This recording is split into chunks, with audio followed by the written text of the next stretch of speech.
እንዴት ነህ ጓደኛዬ? ምን ነው የደካከመህ ትመስላለህ? ሰላም አይደለህም እንዴ? ምን እባክህ ዛሬ ግብር ለመክፈል ገቢዎች ሄጄ ስንት ሰዓት ተሰልፌ ተራ ሳይደርሰኝ ለነገ ተብሎ ይሄው ተመልሼ መጣሁ። ይሄማ ቀላል ነው። መፍትሄው እኮ ተገኝቷል። ምን አይነት መፍትሄ? ይሄውልህ ብርሃን ባንክ ብርሃን ኢታክስ የተሰኘ አገልግሎት ጀምሯል። ይህ አገልግሎት ከገቢዎች ሚኒስቴር ጋር በመተባበር የሚሰጥ አገልግሎት ስለሆነ የግብርህን የገቢዎች ሰነድ ቁጥር በመያዝ ከዚያ የብርሃን ባንክ ደንበኛ ከሆንክ ከፈለግ በሞባይል ባንክ አገልግሎት አሊያም በብርሃን ኢንተርኔት ባንክ አገልግሎት ግብርህን መክፈል ትችላለህ። የባንኩ ደንበኛ ካልሆንክ ደግሞ ወደ ቀረበ የብርሃን ባንክ ቅርንጫፍ ሄደህ ግብርህን መክፈል ነው። ዋው! ይሄማ ትልቅ የምስራች ነው። ቀኔን ነው ያበራኸው። አዎ በብርሃን ባንክ ኢታክስ የግብር ክፍያ አገልግሎት ከረጃጅም ሰልፍ ድነው በፈለጉት ሰዓት በማንኛውም ቦታ ሆነው ግብርዎን መክፈል ይችላሉ። ብርሃን ኢታክስ ፈጣን የግብር መክፈያ አማራጭ። ብርሃን ባንክ እንደ ስማችን ብርሃን ነው ስራችን። ተመልሰናል። አድማጮቻችን አረፌም 95.1 ላይ ትገኛላችሁ። ፉትቦል ካፌ ነው ፕሮግራሙ። ሌላኛውን ጉዳይ ደግሞ እንመልከት። የሉዊስ ኤንሪኬን ጉዳይ እናንሳ። የዓለም ምርጡ አሰልጣኝ ነው የሚሉ አስተያየቶች እየተሰጡ ነው። በተለይ በዚህ ውድድር ዓመት ደግሞ ሻምፒዮንስ ሊጉን በድጋሚ ማሳካት ከቻለ በኋላ በስፔን ብሔራዊ ቡድን ግን ስኬታማ የሚባል ጊዜ አልነበረውም እና ምክንያቱ ምንድነው የሚለው እናንሳ። ልክ ነው። ይሄ ግን ስለ ጠቅላላው ስለ አሰልጣኞችም ሁኔታ ግን ይነግረናል። ምሳሌ የትኞቹ አሰልጣኞች ናቸው ማለት የትኛው ፕሮጀክት ውስጥ ነው አሰልጣኞች የሚሳካላቸው የሚለውን በተመለከተ አሁን ለምሳሌ አሪጎ ሳኪ ብዙ ጊዜ እናነሳለን። አብዮተኛ ናቸው። የእሳቸው ሚላን የተጫወተው የእግር ኳስ አይነት በጣሊያን እግር ኳስ ውስጥ አብዮት ያመጣ የአውሮፓ እግር ኳስን ዶሚኔት ያደረገ ያንን ላኪንታ ኤልቡትሬ የሚባለውን የሪያል ማድሪድን ፌመስ ቡድን 5-0 ያሸነፈ ምን ተብሎ ብዙ የሚደነቅ ቡድን ነው የእሳቸው ቡድን። ብዙ ትልልቅ ተጫዋቾች የነበሩትን ቡድን ነው። በተለይ በሚጫወትበት መንገድ፣ በፎርሜሽኑ፣ በዞናል ማርኪንጉ፣ በፕሬሲንጉ በምን አሪጎ ሳኪ አትሌቲኮ ማድሪድ አባሯቸዋል አሰልጣኝ ሆኖ አድርጎ ከሾማቸው በኋላ እና አንዳንዶቹ ትልልቅ አሰልጣኞች በሌሎች ፕሮጀክቶች ውስጥ አይሳካላቸውም። ሉዊስ ኤንሪኬ በባርሴሎና በጣም ስኬታማ ነበር፣ ግን በስፔን ብሔራዊ ቡድን ስኬታማ አልነበረም። 5 ውድድሮች ላይ አሰልጥኗል። 3 ኔሽንስ ሊግ፣ 1 የዓለም ዋንጫ፣ 1 የአውሮፓ ዋንጫ ላይ እና በሁሉም ውድድሮች ዋንጫ አላሸነፈም። እንዲያውም በ2022 የዓለም ዋንጫ ፍጻሜ ላይ ነው የስፔን ብሔራዊ ፌዴሬሽን አርኤፍኤፍ የሚባለው ኮንትራቱን አላራዝምም ብሎ ከኃላፊነት የተሸኘው። አዲስ ኮንትራት ያቀርቡልኛል የሚል ተስፋ ነበረው ይላሉ።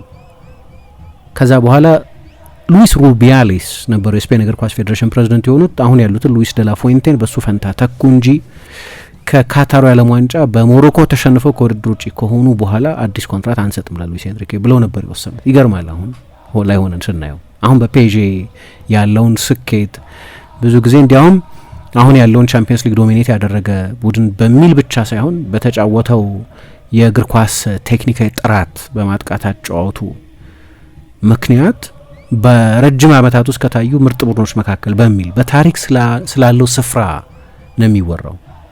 አሁን 2 ዓመት ተከታታይ ቻምፒየንስ ሊግ ማሸነፉ ብቻውን ጥቂት ክለቦች በተወሰኑ የታሪክ አጋጣሚዎች ብቻ ነው ያደረጉት። ሬር ነው በጣም። ሪያል ማድሪድ ካልሆነ በስተቀር ባለፈው 40 ዓመት ይሄንን ያደረገ የለም እና በዚህ ብቻ የጎላ ስፍራ አለው። ግን እያወራን ያለነው ስለ አጫዋት ሌጋሲም ጭምር ነው። ስለ ኤንሪኬ ሲወራ ምርጥ የሚያደርገው ውጤቱ ብቻ ሳይሆን ውጤቱን ያመጣበት ፕሮሰስም ነው። ያኔ የዛሬ 3 ዓመት ተኩል የዓለም ዋንጫ በካታር በተደረገበት ጊዜ ከምድባቸው ሊወድቁ ጫፍ ላይ አፋፍ ላይ ነበሩ። በጃፓን 2-1 ተሸንፎ ነበር የሉዊስ ኤንሪኬ ስፔን ብሔራዊ ቡድን። ከዛ ከጀርመን ጋር 1-1 አቻ ተለያየ። የመጨረሻ ጨዋታውን አሸነፈ ኮስታሪካን በሰፊ ውጤት። ግን ያለፈው ጀርመን በጃፓን በመሸነፏ ምክንያት ከምድቡ እንኳን ያለፈው በራሱ የሚወስነው ውጤት አልነበረም። ከዛ በሁለተኛው ዙር ከሞሮኮ ጋር ተጫወተ። 77% ፖሴሽን ነበረው፣ ግን 1 ኦን ታርጌት ሞክረው ፓስ ከ1000 በላይ ፓስ የተቀባበሉ 77% ፖይንት ነበራቸው እና በጠቅላላ 7 ሙከራ ብቻ ነበር ያደረገው። 1 ኦን ታርጌት ብቻ ነው የነበረው። 120 ደቂቃ ነው የተጫወቱት። አሁን ስለ አስፈሪ የማጥቃት ግርማው ስለዛ ስለገነባው ቡድን የማጥቃት አስፈሪነት ነበር የሚነገረው። ያኔ ግን ከሞሮኮ ጋር ተጫውቶ 2 ሰዓት ሜዳ ውስጥ ቆይቶ 7 ሙከራ ብቻ በ2 ሰዓት እና 1 ኦን ታርጌት ብቻ ነው የነበረው። ከዛ ወደ ተጨማሪ ሰዓት ሄዱ። ጎል አልተቆጠረም። ወደ ፔናልቲ ሹታውት ተገባ። የስፔን ተጫዋቾች ብዙዎቹን ሰዓቷቸው ሞሮኮቹ አሸነፉና ሉዊስ ኤንሪኬ ከዛ በኋላ ተሰናበተ። ለስኬት በጣም ተቃርቧል የሚባለው በኔሽንስ ሊግ ፍጻሜ በደረሰ ጊዜ ነው። እሱንም ግን በ2021 በስፔን በፈረንሳይ ብሔራዊ ቡድን ካረም ቤንዜማና ኪሊያን ኤምባፔ ባስቆጠሯቸው 2 ድንቅ ጎሎች ቡድኑ ተሸንፏል እዛ የፍጻሜ ጨዋታ ላይ። በአውሮፓ ዋንጫም እንደዚሁ በጣሊያን ተሸንፏል በግማሽ ፍጻሜ። በሌሎቹም የኔሽንስ ሊግ ውድድሮች ላይ ቡድኑ ውጤት ጥሩ አልነበረም እና ከዛ ከኃላፊነት እንዲነሳ ተገደደ። ከውድድሩ መጠናቀቅ በኋላ ከመርካትም በላይ ነው አለ እሱ ደግሞ በጣም ደስ ብሎኛል። ምክንያቱም ይሄ የስፔን ብሔራዊ ቡድን ከውድድር ውጭ ይሁን እንጂ በውጤት ብቻ አልበይነውም። የኔን የጨዋታ ሀሳብ በሙላት የተገበረ ቡድን ነው። ተጫዋቾቹም 100% እኔ ያቀረብኩትን የታክቲካዊ እቅድ ተቀብለው ተግብረዋል። የጎደለን ጎል ብቻ ነው አለ። ጨዋታዎች የሚወሰኑት በጎል ነው፣ ግን ጎል ማስቆጠር ነው ያቃተን አለ። ጎል መፍጠርም አቅቷቸዋል። እንዴት 7 ሙከራዎች ያደርጋል የስፔን ብሔራዊ ቡድን አይደለም?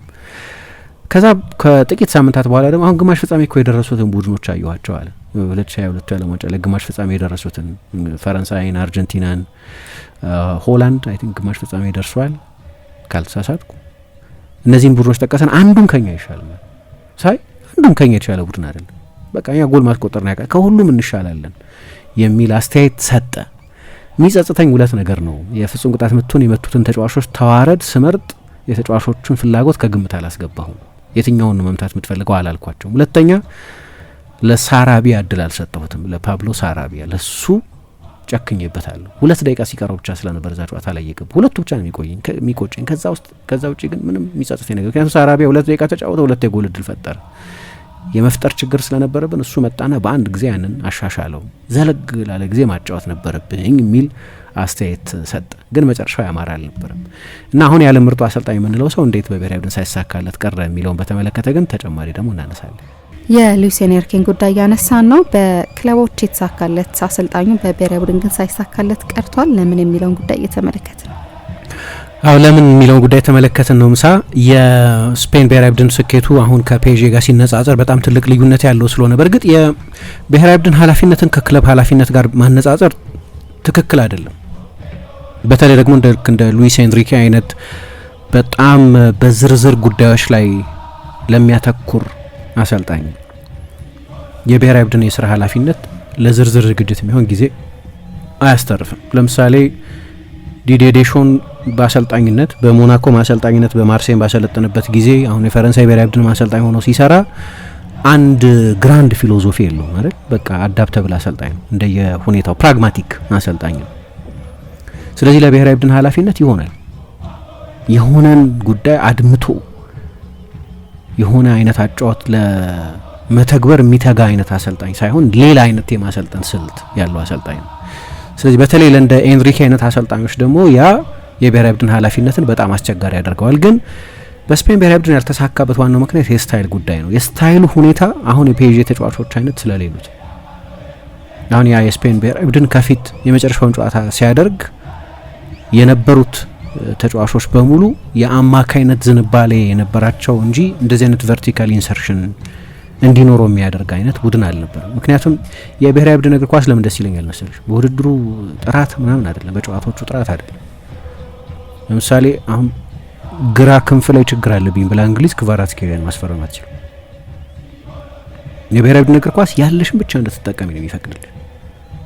በክለብ እግር ኳስ ሀብታም የሆኑት ክለቦች ከነሱ ካነሱት ክለቦች በአብዛኛው ምርጥ የሚባል የነሱን ጉድለት የሚሞላ ተጫዋች አምጥተው ማስፈረም ይችላሉ። የሚፈልጉት ስፔሲፊክ ፕሮፋይል አለ። ለምሳሌ እንግሊዝ ለረጅም ጊዜ የግራ ክንፍ ተጫዋች ችግር ነበረባት። ለዚህ ነው ምነው ሪያን ጊግስ እንግሊዛዊ በሆነ ኖሮ የሚሉት። የፕሪሚየር ሊግ ምርጡ የግራ ክንፍ ተጫዋች ሆኖ ረጅም ጊዜ ቆይቷል። እንግሊዝ ደግሞ እዛ ቦታ ላይ ተጫዋች ስለሚቸግራት የዚያ ቦታ ተጫዋቾች ያልሆኑትን አንዴ ትሬቨር ሲንክለርን፣ አንዴ በፖል ስኮልስን ግራ ክንፍ ላይ፣ አንዴ ኦውን ሃርግሬቭስን የተለያዩ የግራ ክንፍ ተጫዋቾች ያልሆኑ ተጫዋቾችን እንዲጠቀሙ ተገደው ነበር። ግን እንግሊዝ ሀብታም ሀገር ነች አይደለም? ከጆርጂያ ምርጥ የግራ ክንፍ ከዌልስ ራያን ጊግስን ማስፈረም አትችልም። የብሔራዊ ቡድን እግር ኳስ ያለሽን ተሰጥኦ ብቻ የመጠቀም ገደብ ያስቀምጥብሻል። እንግዲህ አልፎ አልፎ ዜግነት የሚቀይሩ ተጫዋቾች መኖራቸው እሱ ውስን ኤክሰፕሽን መሆኑ እንደተጠበቀው። ለምሳሌ የስፔን ብሔራዊ ቡድን የሆነ ጊዜ ማርኮስ ሴናን ብራዚላዊ ነው። ለስፔን ብሔራዊ ቡድን አጫወቱትና ለመጀመሪያ ጊዜ ከ1964 የአውሮፓ ዋንጫ በኋላ ትልቅ ውድድር አሸነፉ። ከዛ በኋላ ያው ተጨማሪ ትልልቅ ዋንጫዎች አሸንፈዋል። ተጨማሪ 2 የአውሮፓ ዋንጫዎች፣ የዓለም ዋንጫ በታሪካቸው ለመጀመሪያ ጊዜ አሸንፈዋል። ሌሎች ውድድሮችም አሸንፈዋል ከዛ በኋላ።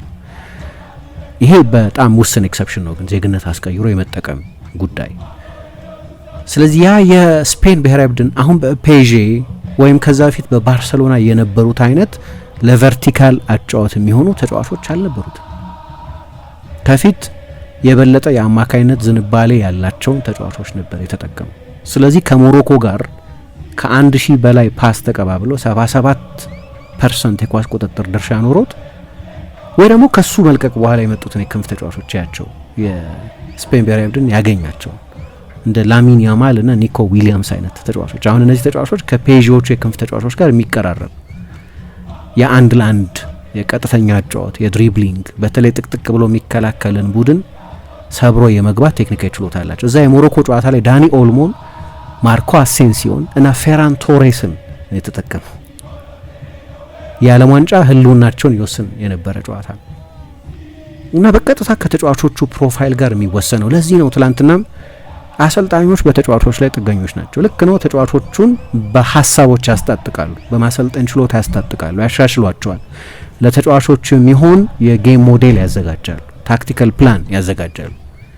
የአሰልጣኞቹም ስራ በጣም አስፈላጊ ነው። ግን ያ ውስብስብ የሆነ ረቂቅ የሀሳብ እቅድ ሜዳ ውስጥ መሬት የሚረግጠው በተጫዋቾቹ። ያንን ለማድረግ ደግሞ ፐርሶኔል ያስፈልጋል። ለምሳሌ ፔዤ የውድድር ዘመኑ መሀል ላይ ባለፈው የውድድር ዘመን መሀል ላይ ግምገማ አደረገ። ቻምፒየንስ ሊግ የማሸነፍ ግብ ነው የፔዤ ግብ፣ ሊገን የመቆጣጠር ጉዳይ አይደለም። ያንን ካደረጉት ስለቆዩ እና በነበሯቸው ተጫዋቾችም ያንን ማድረግ በቂ ስለነበር፣ ስለዚህ ለምን 80 ሚሊዮን አናውጣምና ክቫራትስኬሊያን አናመጣም አሉ። አሁን እሱ የእኛን 11 ያሻሽላል። ያለ ክቫራትስኬሊያ ቻምፒየንስ ሊግ ላይ ወስዱ ይችሉ ነበር። ባለፈው የውድድር ዘመን አስፈላጊ ነበር የሱ ዝውውር። በዚህ የውድድር ዘመን የቻምፒየንስ ሊግ ምርጡ ተጫዋች ተብሎ ተመርጧል። በናሽናል በብሔራዊ ቡድን እግር ኳስ ያንን ማድረግ አትችልም። ያ ደግሞ የስፔን ብሔራዊ ቡድን እንደ ልብ ባለተሰጥኦ ተጫዋቾችን ያፈራ የነበረበት ጊዜ አልነበር። ስለዚህ ያ የትውልድ ድርቅ የነበረበት በተለይ ደግሞ እንደዚህ አይነት ስፔሲፊክ ቴክኒካል ፕሮፋይል ያላቸው ተጫዋቾች አልነበሩም። ብዙ ምክንያቶች አሉ። በእርግጥ ግን አንደኛውና ዋናው ምክንያት አሰልጣኙ ሆሪዞንታል አሰልጣኝ ስለሆነ ብቻ አይደለም። አሁን ያን የነበረው ትችት የነበረው ፓስ ለማድረግ ብቻ ፓስ የሚያደርግ ኳስ ለመቆጣጠር ብቻ ሲል ያለ በቂ ቀጥተኛ ማጥቃት ያለ ፔኔትሬሽን ዝም ብሎ ኳስ የሚቆጣጠር ምንም አስፈሪ ያልሆነ የሚገመት የግድሞሽ ፓስ የሚያበዛ ለፓስ ሲባል ሮድሪን የመሀል ተከላካይ አድርጎ የተጠቀመ ሮድሪ የመሀል ተከላካይ ለፖሴሽን ሲባል ብቻ ያንን ያደረገ ቡድን በሚል ነበር ይታችን። በባርሰሎና ሌላ አይነት ትችት ነው የነበር። የባርሰሎና አሰልጣኝ በነበረበት ጊዜ አንዳንድ ሰዎች ባርሰሎና ማለት የሚድፊልድ ኮንትሮል ማለት ነው። እሱ ደግሞ ያመጣው ተጫዋች ከሴቪያ ራኪቲች ነበር፣ ኢቫን ራኪቲች። ቻቪ ቦታውን ማጣት ጀምሮ ነበር። ኢኒየስታም እድሜው ከ30 ዓመት በላይ አልፎ ነበር እና ያንን መጨረሻ ላይ በበርሊን ዩቬን አሸነፈው ቻምፒየንስ ሊግ በወሰዱበት ቡድን ያ ቡድን ስለ ቀጥተኛ ማጥቃት ነበር፣ ስለ ሜሲ ሱዋሬስ እና ኔይማር ነበር። ራኪቲችም ዳይሬክት የሆነ እንደነ ቻቪ አይነት አማካይ ሳይሆን የበለጠ ለሽግግር የሚመች አማካይ ነው ነበር። እነዛ አይነት ተጫዋቾችን በማስፈረም ቡድን ውስጥ ማካተት ትችላለች። የብሔራዊ ቡድን እግር ኳስ ግን የሀገሪቱ እግር ኳስ የሚያፈራቸውን ተጫዋቾች ብቻ የመጠቀም ግዴታ ወሰን ያስቀምጥበታል። ትልቁ ችግር የነበረው እሱ ነው። አሁን በኋላ መጡ። ከ2 ዓመት በኋላ የአውሮፓ ዋንጫን ሲያሸንፉ እንግዲህ 2022 ኖቬምበር አካባቢ ነው የዓለም ዋንጫ በካታር የተደረገው። ከዛ በ2024 ከአመት ከ7 ወር ምናምን በኋላ የስፔን ብሔራዊ ቡድን የአውሮፓ ሻምፒዮን ሲሆን በሉዊስ ደ ላ ፉዌንቴ በጣም አጭር ጊዜ ነው የነበራቸው። እንግዲህ 1 ዓመት ከምናምን ነው የነበራቸው። በዛ አጭር ጊዜ ውስጥ ግን ላሚን ያማል በ15 ዓመቱ ለባርሰሎና መጫወት ጀምሯል። ኒኮ ዊሊያምስ በ20 ዓመት ሳይሞላው በአውሮፓ ካሉ አደገኛ የግራ ክንፍ የማጥቃት ተጫዋቾች መካከል አንዱ ተደርጎ መቆጠር ጀምሯል። የ1 ዓመት የ2 ዓመት ልዩነት ነው ያንን ታለንት አክሰስ እንዳያደርግ ያደረገ። መጡና የስፔን ብሔራዊ ቡድን 77% ነበር አይደል ፖሴሽኑ። የአውሮፓ ዋንጫ አቨሬጅ ስንት እንደነበር ታውቂያለሽ? 54% ነው ነበር። የስፔን ብሔራዊ ቡድን ፖሴሽን በ23% ፖይንት ያነሰ ነበር። የኳስ ቁጥጥሩ መጠን የበለጠ ለነዚህ ፈጣን ተጫዋቾች የሚስማማ ቀጥተኛ ጨዋታን መተግበር ጀመረ። ኤንሪኬ እንደዛ መጫወት ግን አይችልም። የመርህ ጉዳይ አይደለም። የመርህ ጉዳይ ቢሆን ኖሮማ ባርሴሎና እንደዛ አይጫወትም ነበር። ባርሴሎና የፖሴሽን ቡድን ነበር በኤንሪኬም ዘመን፣ ግን በጣም በረጅም ጊዜ ውስጥ የታየ ዳይሬክት ቡድን የነበረው፣ ቀጥተኛ ቡድን የነበረው። ምክንያቱም ኔይማር ኃይለኛ የአንድ ላንድ የክንፍ ተጫዋች ነው። ሜሲ ገና በጣም ወጣት የሆነ አክስለሬሽኑ ነበር። ሱዋሬስ ከሊቨርፑል መፈረሙ ነበር። ሶስቱም ያንን አጫወት ለመተግበር የሚሆኑ ናቸው። እዛ ላይ ራኪቲች አለ፣ እዛ ላይ የማጥቃት ፉልባኮች አሉት፣ ልክ አሁን በፔዥ እንዳሉት አይነት። በስፔን ግን አልነበረውም ይሄ። እኔ ሁሌም ለዛ ነው አሰልጣኞች የተጫዋቾቻቸው አይነት ጥገኞች ናቸው። የበለጠ ዲፌንሲቭ ኦሪየንተር ተጫዋቾች ይዞ አንድን አሰልጣኝ ለምን አላጠቃም አትዩ። አይቻልም። በነዛ ተጫዋቾች በተሳካ ሁኔታ ማጥቃት ያስፈልገዋል፣ ተጫዋች ያስፈልገዋል። ቅድም ስለ ጆዜ ሞሪኞ ስታንሽ አንድ በጣም አሪፍ ነጥብ አንስተሽ ነበር። ከቼልሲ ከለቀቁ በኋላ ያ የቼልሲ ቡድን ያው የፕሪሚየር ሊግ ሻምፒዮን ከሆነ ከ6 ወር ከ7 ወር በኋላ ነው ከኃላፊነት የተነሱት። ከኃላፊነት የለቀቁበት ጊዜ መጥፎ ነበር፣ ግን ሻምፒዮን ሆነው ነው የለቀቁት ከጥቂት ወራት በኋላ። ወደ ማንቸስተር ዩናይትድ ሄዱ። ማንቸስተር ዩናይትድን ሲረከቡ ማንቸስተር ዩናይትድ 6ኛ ነበር ኃላፊነቱ። ከአሌክስ ፈርጉሰን በነበረው አስቸጋሪ ጊዜ ውስጥ ነው ማንቸስተር ዩናይትድ አሰልጣኝ የሆኑት። ኦፍኮርስ ተጫዋቾች ነበሯቸው፣ የዓለም ውዱን ተጫዋች ጭምር አስፈርመዋል ምናምን። ግን ዩናይትድ እንደ ኢንስቲትዩሽን ሁሉንም ዋንጫ እያሸነፈ የነበረበት ወቅት ላይ አልነበረም። ከማንቸስተር ዩናይትድ በኋላ ነው ወደ ቶተናም የሄዱት። ቶተናም ደግሞ ከዛ በጣም ዝቅ ያለ ከዛ በፊት ካሰለጠኗቸው ክለቦች በመጠን ያነሰ ነው። ደህና ቡድን ነበር፣ ቻምፒየንስ ሊግ ፋይናሊስት ነበር ምናምን፣ ግን ሳይክሉን እየጨረሰ የነበረ ቡድን። ወደ ሮማ ሄዱ፣ ወደ ፌነርባቼ ሄዱ፣ ወደ ቤንፊካ መጡ ምናምን እና አሁን ሰዎች ተስፋ የሚያደርጉት ልክ ካርሎ አንቼሎቲ የኤቨርተን አሰልጣኝ ሆነው ፕሪሚየር ሊግ አያሸንፉም፣ ቻምፒየንስ ሊግ አያሸንፉም፣ ቻምፒየንስ ሊግ አይሳተፉም። ስራቸው የሚመዘነው ከኤቨርተን የስብስብ አቅም አንጻር፣ እዛ ያለው ሪሶርስ ደግሞ ውስን። መጡ ሰውየው ራሳቸው ናቸው ከኤቨርተን በለቀቁበት አለቀላቸው ከተባሉ በኋላ ወደ ሪያል ማድሪድ መጡና ያው እንደገና ሌላ ደማቅ ታሪክ ጻፉ። 2 ደብል ሰሩ። 2 ላሊጋም ቻምፒየንስ ሊግ የሚያሸንፉባቸው ሲዝኖች ነበሯቸው፣ 2022 እና 2024 ነው። you are at the service of your players የሚባለው ለዚህ ነው። በተጫዋቾችሽ ተሰጥኦ ላይ ጥገኛ ነሽ። ያንቺ የማሰልጠን ችሎታ ብቻ በቂ አይደለም። ለኤንሪኬ በቂ አልነበረም እና 56.3% ብቻ ነበር የማሸነፍ ሬቱ።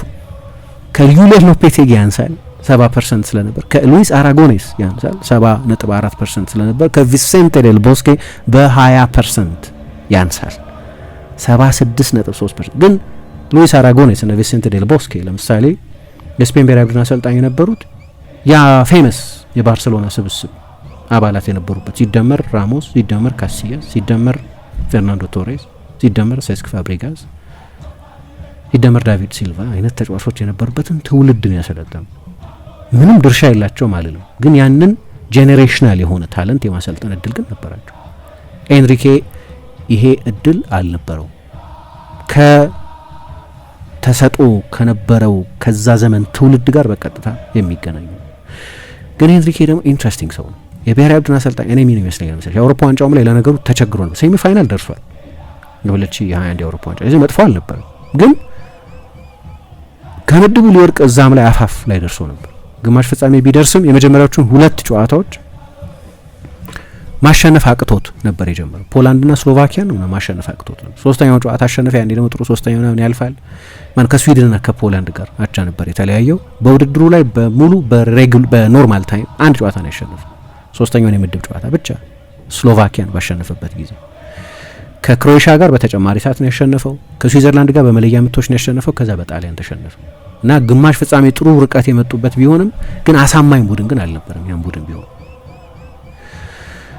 እና የዓለም ዋንጫ ላይ ደግሞ ያው ቅድም እንዳነሳሁት ከሁለተኛው ዙር ማለፍ አልቻሉም። ጥሩ አልነበረም። እኔ የብሔራዊ ቡድን አሰልጣኝ ግን ምን ይመስለኛል መሰለኝ ሀገሩን አንድ የሚያደርግ መሆን አለበት። ሉዊስ ኤንሪኬ ደግሞ እንደዚህ አይነት ካራክተር አይደለም። ዲቫይሲቭ ነው በጣም። በሪያል ማድሪድና በባርሴሎና ካምፕ የተወጠረ ሰው ነው። ለሁለቱ ግዙፍ ክለቦች ለ13 ዓመት ተጫውቷል። ግን የሪያል ማድሪድ ደጋፊዎችን እና የሪያል ማድሪድን ፕሬስ አንታጎናይዝ የሚያደርግ ሰው ነበር። ከሱ በተቃራኒ እንዲቆሙ የሚያደርግ ሰው ነበር የስፔን ብሔራዊ ቡድን አሰልጣኝ በነበረበት ጊዜ። ምክንያቱም እኔ የብሔራዊ ቡድን አሰልጣኝ ዩኒፋይንግ ፊገር መሆን አለበት፣ ሀገር የሚያስተባበር አለ አይደለም፣ ከሁሉም ጂኦግራፊ ከሁሉም የሀገሪቱ ክፍሎች የመጡ ተጫዋቾችን የመጠቀም ግዴታ ስላለበት የአንድነት ሲምቦል መሆን አለበት። አሁን የስፔን ብሔራዊ ስሜቱን ማለት አይደለም። ስፔን ግን የግዛቶች ብሔረተኝነትም ያለ የባስክ ናሽናሊዝም ያለባት ነች እና የካታሎኛ ናሽ ሁለቱ ዋና ዋና የገነገኑ የብሔረተኝነት አይነቶች እነሱ ናቸው። ስለዚህ ሴንሲቲቭ ነው በባርሴሎናና በሪያል ማድሪድ መካከል ያለው ልዩነት። የስፔን ሚዲያዎች በተለይ ማድሪድ ሚዲያዎች ሲቀጠቅጡት ነበር የቆዩት እና ሆን ብሎ በሚመስል ሁኔታ ለምሳሌ አሌሃንድሮ ባልዴ የባርሴሎና የመጀመሪያ ተሰላፊ ሳይሆን ጭምር ጋቪ የባርሴሎና የመጀመሪያ ተሰላፊ ሳይሆን ጭምር ለስፔን ብሔራዊ ቡድን ይጠራቸዋል። ሉካስ ቫስኬዝ ቻምፒየንስ ሊጎች እያሸነፈ ናቾ ፈርናንዴዝ ወይ ሰርጂዮ ራሞስ መጨረሻ አካባቢ ቢሆንም እነሱን ደግሞ ለብሔራዊ ቡድን አይጠራቸው። ስለዚህ ችግር አለበት። አንታይ ማድሪድ ነው ይሄ ሰው። እኔ አንታይ ማንም አይደለሁም ምናምን ይላል፣ ግን አልጠራቸውም እነዚህ ተጫዋቾች ምናምን ይላል። ምናልባት ከታሪኩ የሚነሳ ሊሆን ይችላል። የአስቱሪያ ሰው ነው፣ በሂሆን የተወለደው። የሂሆን ደጋፊዎች ደግሞ የስፖርቲንግ ሂሆን የሚባለው ክለብ ደጋፊዎች ደግሞ ሁለተኛ ክለባቸው ባርሴሎና ነው እና ለሪያል ማድሪድ እየተጫወተ ይሄ ስሜቱ ለባርሴሎና የሚያደላ ሰው ነው ይባል ነበር። የሪያል ኦቪዬዶ ለምሳሌ ደጋፊዎች እዛው የሂሆን ደርቢ ማለት ነው፣ እነሱ ደግሞ ሪያል ማድሪድን ነው የሚወዱት ይባላል። እና ያው ልጅ ሆኖ በእድሜው ወጣት በነበረበት ጊዜ በስፔን የታችኞቹ የሊግ እርከኖች ጥቂት ዓመታት ቆየና መጀመሪያ ለስፖርቲንግ ሂሆን ዋናው ቡድን ካርሎስ ጋርሲያ ኩዌርቮ የሚባሉ አሰልጣኝ ያሰለጠኑት መጫወት ጀመረ እና በአንድ ዓመት 17 ጎል አስቆጠረ። ከዛ አትሌቲኮ ማድሪድ፣ ባርሴሎና፣ ሪያል ማድሪድ ምናምን ፈለጉት፣ ግን ገንዘብ ያቀረበው ሪያል ማድሪድ ነው። ስለዚህ ወደ ሪያል ማድሪድ ሄደ። በጣም ተፋላሚ ነው ደግሞ 17 ጎሎች ያስቆጥራል። ስለዚህ ጎል ማስቆጠር የሚችል ነው፣ ፓሽኔት ነው። ሲያሰለጥን እንደምታዩ አይነት ስሜት ያለ ሲጫወትም እኮ እንደዛ ነበር። አፍንጫው ተሰብሯል። ከዚህ ነዲን ዚዳን ጋር ዩቲዩብ ላይ ገብታችሁ ብታዩ ተናንቀው አንገት ለአንገት የሚታይ ብዙ ቪዲዮ አለ። በጣም እንትን ኢሞሽናል ሰው። ከዛ ትንሹ የአስቱሪያ ልዑል ምናምን ተብሎ በኤልሙንዶ ዲፖርቲቮ ተወድሶ ወደ ሪያል ማድሪድ ሄደ። 20 ዓመቱ ብቻ ነበር ወደ ሪያል ማድሪድ ከሄደ በኋላ። ግን የሪያል ማድሪድ ታሪኩን አይወደውም። አይታየኝም ነጭ መለያ ለብሼ ምናምን ይላል እኮ ቃል ትውስታዬ ጥሩ አይደለም የሪያል ማድሪድ ተጫዋች በነበርኩበት ጊዜ ይላል። እና ሁሌም ልቡ ለባርሴሎና ያደላ ነው። እንዲያውም አርጀንቲና ጋርሲያ ይባላሉ የተጫዋቹ ሴት አያት እና አንድ ቀን ለባርሴሎና ስትጫወት ማየት ፈልጋለሁ ነበር የሚሉት ልጅ በነበረበት ጊዜ። ምክንያቱም የሂሆን ሰዎች ለባርሴሎና ስስ ልብ አላቸው። እና እንደዛ አይነት ስሜት ካለ ተጠየቀ በኋላ የባርሴሎና ደጋፊ አዎ ማለት እና ለምን ለሪያል ማድሪድ ለገንዘብ ብዬ ለገንዘብ እኮ ነው የምሰራው ነው ያለው። ፕሮፌሽናል ነኝ እኮ አሰልጣኝም ሆኜ ተጫዋችም ሆኜ ለገንዘብ ነው የምሰራው። ስለዚህ ለሪያል ማድሪድ ስጫወት በሴንቲሜንታል ምክንያት አይደለም የተጫወትኩት። በቃ ሪያል ማድሪድ ብዙ ገንዘብ ይከፍለኛል፣ ትልቅ ክለብ ነው፣ ሄድኩኝ ለዛ ነው የተጫወትኩት አለ። ከሄደበት ጊዜ ጀምሮ ግን በተለይ ከመጀመሪያው ዓመት ጀምሮ ከሪያል ማድሪድ ደጋፊዎች ጋር ጥሩ ስምምነት አልነበረው። ኪንታ ዴል ቡትሬ የሚባለው ያ ፌመስ ቡድን ለ5 ተከታታይ ዓመታት ላሊጋ ያሸነፈው ቡድን የፈረሰበት የፔሬዝ ጋላክቲኮ ዘመን ከመምጣቱ በፊት የነበረበት አማካይ ወቅት ላይ ሪያል ማድሪድ ሽግግር ውስጥ በነበረበት ጊዜ ነው የመጣው እና ከሄደ በኋላ ይሄ እኛ ሌላም ቦታ ይባላል የፕሮቪንሻል ተጫዋች ከሆነ ቦታ የመጣ ተጫዋች የሚል የመጣበትን ቦታ በመጥቀስ የማሳነስ ልማድ ነበረ በማድሪዶች በኩል እና እዛ ከሄደም በኋላ አንድ ጊዜም በመወደው ቦታ ተጫዋች አላቅም። የዩቲሊቲ ተጫዋች አደረጉኝ። አንዴ የቀኝ መስመር ተከላካይ፣ አንዴ የግራ መስመር ተከላካይ፣ አንዴ አማካይ፣ አንዴ ክንፍ ተጫዋች፣ አንዴ አጥቂ እያደረጉ ዋጋዬን አሳጡኝ። እዛ ሆኜ ለመጉላት አልችልም የሚል ቅሬታ ነበረው ይላሉ። እና በ157 ጨዋታ 14 ጎሎች ነው ያስቆጠረው ለሪያል ማድሪድ ሲጫወት። ለምን አጥቂ እኮ አልነበርኩም እና ምን ተጠብቁ ነበር ይላል። ይሄ ወደ ብሔራዊ ቡድን ኃላፊነት በመጣበት ጊዜ በሪያል ማድሪድ ላይ አለው በሚባል መራርነት ምክንያት የአንድነት አሰልጣኝ መሆን አልቻለም። ዩኒፋይንግ ፊገር መሆን አልቻለም። እና የሪያል ማድሪድ ተጫዋቾችን በአጀንዳ ነው ሆን ብሎ ማይመርጠው በሚል ዘመቻ ነበረበት። ከዛ 2022 ላይ መጣና እኔ እንዲያውም ከዚህ በኋላ መግለጫ የምሰጠው በትዊች ነው ማለትና ስትሪመር ሆነ።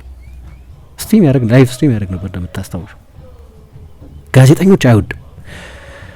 ጋዜጠኞች የማይወድበት ምክንያት ገና የሪያል ማድሪድ የ2 ዓመት ኮንትራት እየቀረው ይሄ ሰውዬ ከባርሴሎና ጋር እየተደራደረ ነው የሚል ወሬ ነበር። የሪያል ማድሪድ ኮንትራቱ ሳያልቅ ማለት ነው። እና በኋላ አንድ ጋዜጠኛ ያዘው ሉዊስ አንሄል አሎንሶ የሚባል የመጨረሻ ኮንትራቱ ላይ ጥቂት ወራት እየቀሩት ተደብቆ ሜዲካል ሲያደርግ ፎቶግራፈር ነው ከዛ ያዘውና ደበደበው። ከድሮም ጀምሮ ጋዜጠኞች አሁንም ድረስ ጋዜጠኞች አይወድም። አንድ ፕሮግራም ሰርች ያሉ እንዲያው የዛሬ አንድ አመት ከስድስት ወር ለምንድነው የኤንሪኬ ጋዜጠኞች የማይወደው? አንደኛው ዋናው ስቶሪ ይሄኛው ነው። ግን ድሮም ከልጅነቱም የሪፖርተሮች ሚስትረስት አለበት፣ አያምንም ይባላል። ከዛ ከ30 አመት በኋላ ይቅር አላላቸውም። ግን እነሱ ለይተዋል ኤንሪኬን በተመለከተ የማድሪድ ጋዜጦች በሙሉ። ምክንያቱም ስለ ማድሪድ በጣም ጠንካራ ጥላቻ አለው የሚል ስሜት ስላለ ሄደ ወደ ባርሰሎና እና ፈረመ። የሪያል ማድሪድ ደጋፊዎች ከሆኑ ጸሐፊዎች መካከል አንደኛው አልፍሬዶ ሬላኞ የሚባል ጸሐፊ አለና እዚህ ሀገር ውስጥ ሪያል ማድሪድ ሁለተኛውን ሃይማኖት ነው የካደው ይሄ ሰው ይላል። የስፔን ሚዲያ እንደዛ አቋም ነው ያለው። ኦፍ ኮርስ ባርሰሎናዎችም ሁለት ሃይማኖት ነው ያለው፣ አንደኛው ካቶሊሲዝም፣ ሁለተኛው ባርሰሎና ይላሉ የባርሰሎና ደጋፊዎች። ሰው ሁሉም የሚደግፈው ክለብ የኔ ክለብ ያለ ምርጡ ነው ይላል። እና እዛ ሄደ ምናምን ልክ ፊጎ እንደተጮኸበት ሁሉ ተጮኸበት። ልክ ፊጎ እንደተጮኸ የፊጎና የሱ የሚለየው ኦፍ ኮርስ የፊጎ የበለጠ ተክደናል፣ ሜርሰነሪ ነው፣ ይሁዳ ነው። እናትን ብታውቃት በስድብ በጣም በጸያፍ ስድብ ማለት እናትን ብታውቃት ይሸጣት ነበር ያሉት ምናምን ብዙ ነገር አሉት። የዊስኪ ጠርሙስ የጄኤንቢ ጠርሙስ ወረወሩበት፣ የአሳማ ጭንቅላት ወረወሩበት። ኤንሪኬ ላይ ግን ምን ያደረጉት መሰለኝ? ሉዊስ ኤንሪኬ አባትህ አሚኒኬ ነው አሉ። አሚኒኬ ማለት ኢማኑኤል አሚኒኬ ማለት የናይጄሪያ ብሔራዊ ቡድን ተጫዋች ነበር እና በተመሳሳይ ጊዜ ለባርሰሎና ፈርሙ ነበር። ጥቁር ነህ ለማለት ማለት ነው። የዘረኝነት ስድብ የሪያል ማድሪድ ደጋፊዎች ነገሩ ያኔ በስፔን ስቴዲየሞች አሁንም አልቀረም። ግን ያኔ እሱ ግን ወጣና ሁስካ ቪስካ ከተሉኝ እያለ እኔ በሪያል ማድሪድ የነበረኝን ቆይታ በጥሩ ትውስታ አላስታውሰውም። በነጭ ስቲከር የነበረውን ያንን ነጭ ቲሸርት ሬኮግናይዝ አላደርግም። የባርሰሎና ቀለም ብሎ ግራ ነው የሚመቸኛል። እና 303 ጨዋታ ተጫወተ፣ 110 ጎል አስቆጠረ፣ ዋንጫዎች አሸነፈ፣ ገንዘብ አገኘ፣ አምበል ሆነ። መረጋጋት አልነበረኝም የሚል ነበር። እዛ መረጋጋት ነበረው። ካታሉኛዊት ትንስት አገባ፣ ኤሌና ሱሊል ኢፊጌራ የምትባል በቃ ደንበኛ ካታሉኛ የሆነ የአስቱሪያ ሰው ቢሆንም የስፔን ናሽናሊስት ነው። ግን የራይዞን ዴትረ የሚሉታል የመኖር ምክንያት የመኖር ምክንያቴን ያገኙት እዚህ ነው ይላል። እና በዛ ምክንያት ባለፈው አይተሹ እንደሆነ ኤል ክላሲኮ ጨዋታ ሲደረግ ማለት ነው ስንት ለስንት አለቃ አለ ፕሬስ ኮንፈረንስ እየሰጠ ሪያል ማድሪድ እና ባርሴሎና ሲጫወቱ ባርሳ 2 ብራቮ ብሎ ሄደ። 5 አመት የሪያል ማድሪድ ተጫዋች ነበር እና የስፔን ብሔራዊ ቡድን ኃላፊነቱ በዚህ ፖለቲካዊ ምክንያትም የሚመች አልነበረም እና አንድ ምክንያት ሆኖ ሊቀርብ ይችላል። ከሁሉ በላይ ግን አሁን ያለውን ታለንት ያኔ አክሰስ ማድረግ አልቻለም። በባርሰሎና የነበረው አይነት ተሰጥኦን አሁን ፔዥ ያለውን አይነት ስኪል ያኔ አክሰስ ማድረግ አልቻለም። ፖለቲካዊ ምክንያቶቹ እንዳሉ ሆነው ግን ዋናው የስኪል ሴት ጉዳይ ይመስላል። እንዴት ነህ ጓደኛዬ? ምን ነው የደካከመህ ትመስላለህ። ሰላም አይደለህም እንዴ? ምን እባክህ፣ ዛሬ ግብር ለመክፈል ገቢዎች ሄጄ ስንት ሰዓት ተሰልፌ ተራ ሳይደርሰኝ ለነገ ተብሎ ይሄው ተመልሼ መጣሁ። ይሄማ ቀላል ነው፣ መፍትሄው እኮ ተገኝቷል። ምን አይነት መፍትሄ? ይሄውልህ ብርሃን ባንክ ብርሃን ኢታክስ የተሰኘ አገልግሎት ጀምሯል። ይህ አገልግሎት ከገቢዎች ሚኒስቴር ጋር በመተባበር የሚሰጥ አገልግሎት ስለሆነ የግብርህን የገቢዎች ሰነድ ቁጥር በመያዝ ከዚያ የብርሃን ባንክ ደንበኛ ከሆንክ ከፈለግ በሞባይል ባንክ አገልግሎት አሊያም በብርሃን ኢንተርኔት ባንክ አገልግሎት ግብርህን መክፈል ትችላለህ። የባንኩ ደንበኛ ካልሆንክ ደግሞ ወደ ቀረበ የብርሃን ባንክ ቅርንጫፍ ሄደህ ግብርህን መክፈል ነው። ዋው! ይሄማ ትልቅ የመስራች ነው። ቀኔን ነው ያበራኸው። አዎ፣ በብርሃን ባንክ ኢታክስ የግብር ክፍያ አገልግሎት ከረጃጅም ሰልፍ ድነው በፈለጉት ሰዓት በማንኛውም ቦታ ሆነው ግብርዎን መክፈል ይችላሉ። ብርሃን ኢታክስ ፈጣን የግብር መክፈያ አማራጭ። ብርሃን ባንክ እንደ ስማችን ብርሃን ነው ስራችን።